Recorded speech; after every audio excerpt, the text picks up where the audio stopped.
En este video vamos a trabajar con el lenguaje, la lengua y el habla. Muchas veces se piensan como sinónimos, pero no lo son. Vamos a ver cuáles son las características de cada uno de ellos. Empecemos por el lenguaje. El lenguaje es todo sistema de comunicación, ¿sí?, que está basado en determinadas convenciones o acuerdos, ¿sí?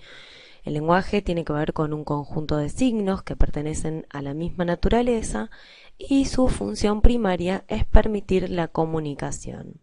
Hay diferentes clases de lenguaje. Un lenguaje auditivo, que puede ser verbal o no verbal.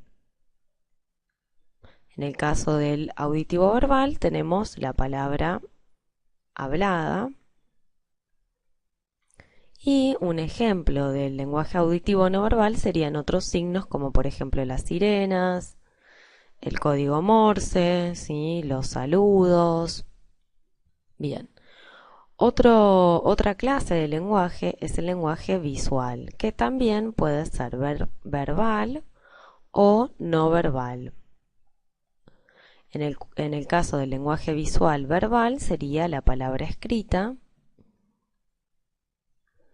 y el lenguaje visual no verbal podríamos ver los alfabetos de los sordomudos o los gestos, la mímica, los planos también. También podemos hablar de un lenguaje táctil, que puede ser el sistema braille, ¿sí?, o puede ser también los saludos o las despedidas. Y por último, vamos a ver otro tipo de lenguaje que es el olfativo, que en este caso el ejemplo serían los olores. Bien, entonces, el lenguaje es todo sistema de comunicación. Veamos ahora qué es la lengua, que se conoce como la lengua.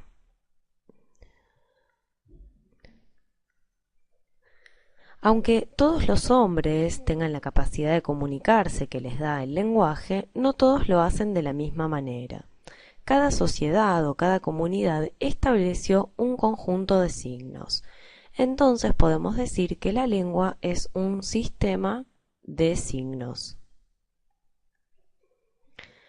Se conoce entonces el signo lingüístico.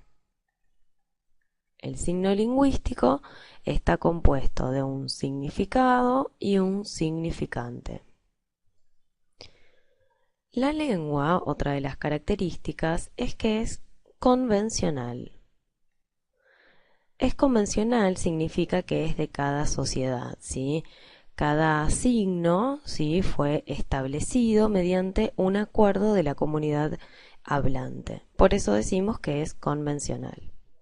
Otra de las características es que es un producto social. Es un producto social porque proviene de todos los hablantes de una misma comunidad. Y una última característica es que es pasiva. Es pasiva porque los hablantes no la aprenden voluntariamente, sino en forma pasiva. Esto significa sin darse cuenta de ello. Veamos ahora algunas características de el habla. El habla es la utilización que hace cada individuo de la lengua. Entonces podemos decir que el habla es individual. Es individual porque el acto de usar la lengua no depende de la sociedad en su totalidad, sino que depende de cada individuo. Y otra característica más es que el habla es voluntaria. Dijimos que la lengua era pasiva, en cambio el habla es voluntaria. ¿Por qué? Porque cada sujeto decide cuándo hablar y qué decir.